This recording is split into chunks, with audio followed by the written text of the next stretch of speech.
दोस्तों आप सभी का फिर से स्वागत है आपके अपने channel exam news by Uday sir में।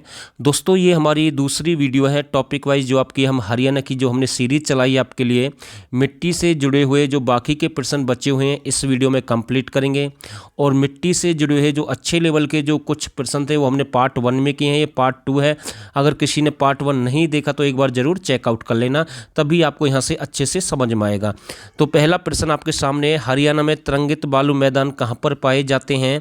तो ये आपके महेंद्रगढ़, रेवाड़ी और गुरुग्राम में पाए जाते हैं। दूसरा प्रश्न आपके सामने, हरियाणा के सबसे अधिक उपजाऊ मिट्टी कौन सी है भाई?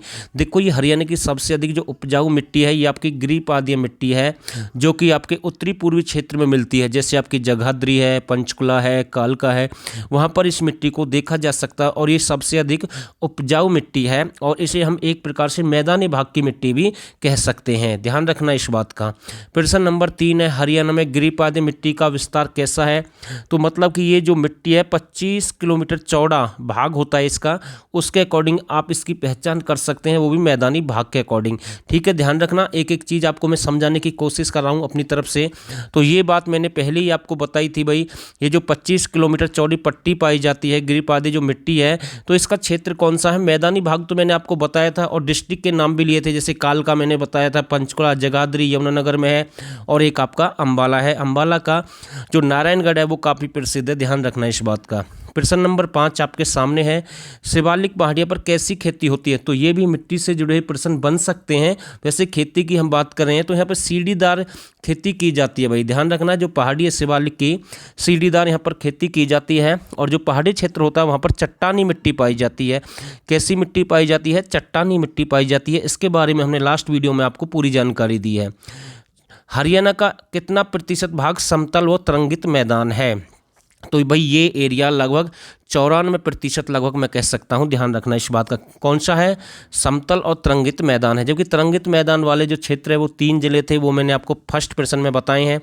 हरियाणा में किस मिट्टी को डाकर भी कहते हैं? तो भारी जो मिट्टी होती है उसे डाकर के नाम से भी जानते हैं, ध्यान रखना, रिपीट हो सकता है, ऐसे ही प्रश्न की लैंग्वेज बन सकती है, बिल्कुल ऐसे ही प्रश्न पूछ सकता है एचएससी, क्योंकि एचएससी का काम है कहीं से भी कुछ पूछ सकता है। और हमारी कोशिश यही है कि आपका एक भी नंबर नहीं कटना चाहिए हरियाणा जीके में। हरियाणा का कितना हेक्टेयर क्षेत्र जल अपर्दन से प्रभावित है? ये प्रश्न हमने देखे हैं एग्जाम में कई बार। तो 2.76 लाख हेक्टेयर है भाई, कितना है? 2.76 लाख हेक्टेयर भाई जल अपर्दन, यानी कि जो जल का जो भराव होता उससे जूझ रहा भाई, इतना जो क्षेत्र है हरियाणा का। और वायु अपर्दन यानी कि जैसे तेज हवाएं चलती हैं, जो मिट्टी उनके साथ उड़कर चली जाती है एक स्थान से दूसरे स्थान पर। जैसे लास्ट वीडियो में हमने आपको बताया था बालू के टीले कहाँ पर हैं, आपके सिरसा में है, जहाँ पर जो उनकी औसत ऊंचाई है वो 3 से 6 मीटर होती है बालू के जो टीले हैं, लेकिन सबसे अधिकतम जो ऊंचाई हो सकती है हरियाणा 15 मीटर हो सकती है। और जो बालू के जो टीले जैसे यहाँ से चले और इधर पहुँच गए और बीच में एक खड्डा सा बन गया, छोटे छोटे जो खड्डे बनते हैं तो इनमें पानी भर जाता है, इन्हें ठूट या बावड़ी कहते हैं हरियाणा में, ऐसे मैंने आपको लास्ट वीडियो में बताया है। तो ये 15 लाख हेक्टेयर है भाई, ध्यान रखना। प्रश्न नंबर 10 है आपके सामने, हरियाणा में किस मिट्टी को उदासीन प्रतिक्रिया वाली मिट्टी के नाम से जानते हैं? तो लाल चेस्टनट मिट्टी को जानते हैं। और ये जो लाल चेस्टनट मिट्टी है आपकी जगाधरी जैसे यमुनानगर में काफ़ी पाई जाती है। जबकि लाल मिट्टी अगर सीधा आपसे पूछ ले तो ये भी मैंने आपको बताया था लास्ट वीडियो में, तो ये आपकी सिरसा में है, केवल लाल सिरसा है और चेस्टनट शब्द आ जाए तो यमुनानगर है। प्रश्न नंबर 11 है, हरियाणा कितना प्रतिशत भाग मृदा लवणता क्षारीय से ग्रस्त है?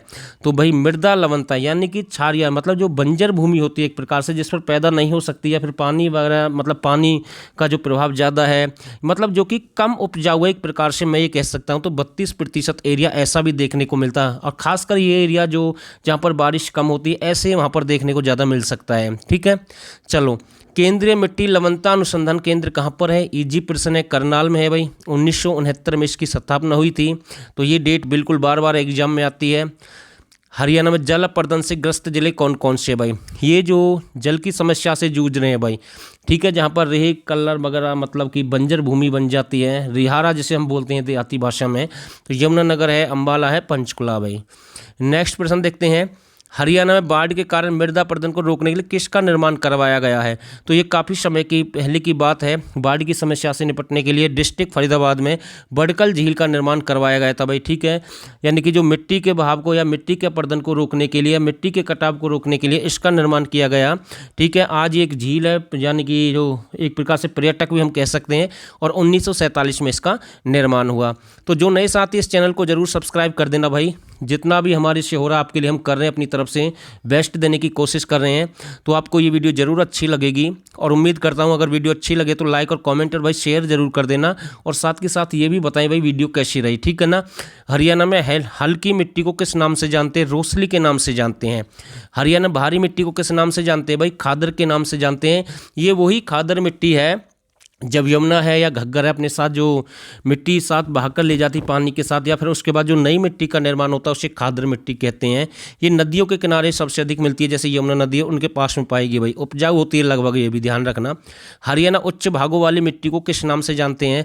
तो जहाँ पर मतलब कि पानी की समस्या ज़्यादा होती है, ऊँचे जो भाग होते हैं, टीले होते हैं एक प्रकार से, यानी कि कृषि बहुत कम होती है, उसे बांगर कहते हैं भाई। पश्चिम क्षेत्र इससे अधिक जूझ रहा भाई हरियाणा का, ध्यान रखना इस बात का।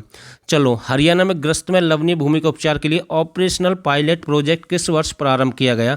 तो ध्यान रखना इंपॉर्टेंट डेट है भाई, 1994 में किया गया है। हरियाणा में अरावली पर्वतमाला का सबसे ऊंचा स्थान कौन सा है भाई? कुलताजपुर है, और 652 मीटर ऊंचा है, नारनौल में है, और नारनौल आपका महेंद्रगढ़ में है। जबकि करहो एक चोटी है पंचकुला में, ठीक है। ये शिवालिक की पहाड़ी की सबसे ऊंची चोटी है भाई, ध्यान रखना। हरियाणा की हम बात कर रहे हैं। अरावली पर्वतमाला का सबसे अधिक विस्तार क्षेत्रफल हरियाणा के किस जिले में है? तो ध्यान रखना सबसे अधिक गुरुग्राम में। वैसे अरावली की जो पहाड़ी है हरियाणा के 7 जिलों से, मतलब कि इसकी सीमा लगती है लगभग, या फिर 7 जिलों में है, और ये जो सबसे अधिक गुरुग्राम है, इसलिए गुरुग्राम को कहते हैं अरावली पहाड़ी का प्रवेश द्वार। इंपॉर्टेंट प्रश्न है भाई, ठीक है, जो प्रश्न आपके सामने है अभी मैंने आपको बताया है। हरियाणा का सबसे अधिक कैसा भाग है? देखो ये वही भाग है भाई, मैदानी भाग जो उपजाऊ होता है, जैसे गिरिपाद्य का नाम हमने आपको शुरू में बताया था, ध्यान रखना इस बात का। प्रश्न नंबर 3, हरियाणा के मैदानी भाग पर कैसी मिट्टी पाई जाती है? तो उपजाऊ होती है वैसे तो, लेकिन मैदानी भाग पर कैसी मिट्टी पाई जाती है? तो पीले भूरे रंग की होती है भाई, लगभग जो गिरिपाद्य मिट्टी है कैसी होती है? पीले भूरे रंग की मिट्टी होती है। तो ये प्रश्न भी यहाँ से बन सकता है। हरियाणा के सबसे अधिक उपजाऊ मिट्टी कौन सी है भाई? मैदानी भाग वाली। देखो इसी की हम बात कर रहे हैं, मैदानी भाग पर कैसी मिट्टी पाई जाती है? पीले भूरे रंग की, और सबसे अधिक उपजाऊ होती है मैदानी भाग वाली, जो कि गिरिपाद्य है, जिसका मैंने शुरू में ही चर्चा की थी भाई इस वीडियो में, ध्यान रखना इस बात का, ठीक है। तो यही प्रश्न थे भाई आज की वीडियो में। उम्मीद करता हूँ अगर आपको वीडियो अच्छी लगी है तो जो नए साथी इस चैनल को सब्सक्राइब करें। 8:45 पर लाइव सेशन के साथ अच्छी क्लास होगी भाई, क्लास मिस ना करें। 50+ प्रश्न होंगे वहाँ पर, आपके लिए एक मॉक टेस्ट है, डेली एक क्लास होती है मॉक टेस्ट के आधार पर, वहाँ से आप अपना स्कोर चेक कर सकते हैं, और डेली आपको क्लास मिलती रहेगी। आज हमारे पास समय नहीं था, वैसे तो नहीं, हम बोर्ड वाली वीडियो बनाते, जैसे हमने पार्ट 1 बनाया इसका, कोशिश करेंगे कल से आपको ऐसी ही क्लास देंगे। और दोस्तों आप सभी ने इस वीडियो को यहाँ तक देखा, आप सभी का बहुत बहुत धन्यवाद।